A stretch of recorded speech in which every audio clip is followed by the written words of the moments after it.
What's going on, guys? 68 Charger here. Welcome back to the page. So in my previous episode, I installed a 22-inch Champion aluminum radiator along with dual 10-inch electric fans. On this episode, I'm going to finish up the wiring by installing an electric fan relay kit. Let me know if you have any questions, and as always, don't forget that subscribe button. Thanks for watching, guys. The kit does include a 185-degree thermostat switch, a half-inch adapter if needed, the waterproof relay harness, the 2 fan connectors for my dual fans, 1 fuse holder, and then depending on your application, it does include a 30 and a 40 amp fuse. In my situation, since I'm using the dual fans, I'm going to use the 40. And then finally, it does come with some wiring terminals. Before I get started with any wiring, the first thing I'm going to do is remove this plug right here and install the thermostat switch.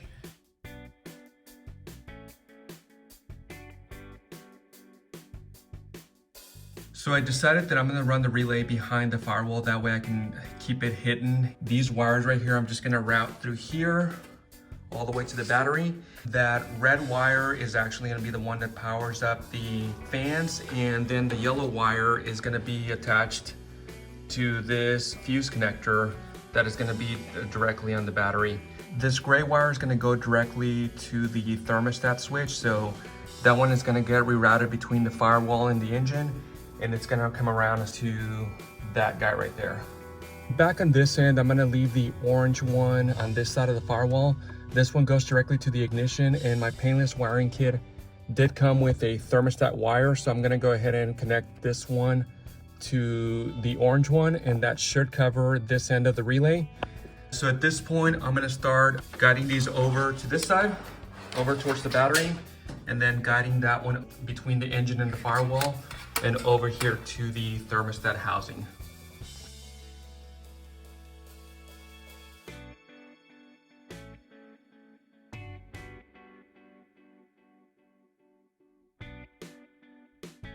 So I did want to mention that instead of going with this one that was included in the kit, I'm gonna just keep this one. That is one that I had left over from another fog light kit. It's the same gauge and everything, so it should work just fine. So I'm just gonna route this one over to the yellow, and then I'll be good to go.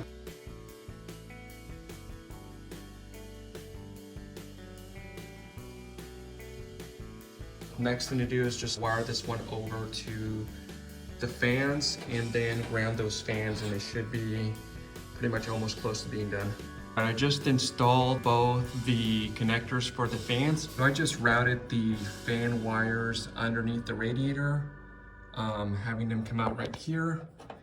And the only thing I need to do is just attach these two to this red wire over here that's coming from the harness. I did ground the wires right here to the bottom of the car. All right, here's a top view of the red wire connected to the positive of the fans. And so now the only thing I need to do is just route that gray wire over to the thermostat switch, and then I can just do the orange one on the other side. So I spent about 30 minutes or so dressing up the wires back here. So the next step is just gonna be to wire in the gray wire over to the thermostat switch.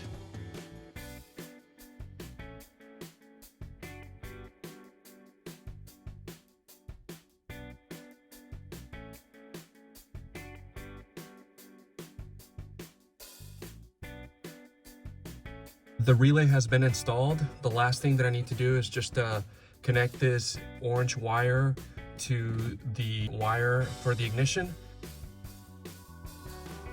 The only thing I have left to do is just turn on the car and just wait for it to make sure that it actually turns on once it gets above 185 degrees. So let's go ahead and start that.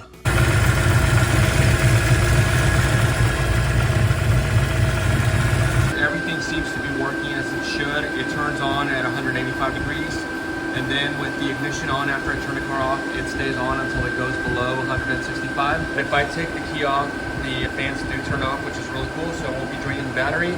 But at least I can leave it on for a little bit just to cool it down before I just completely shut it off. Let me know if you have any questions, and thanks for watching, guys. Have a good one.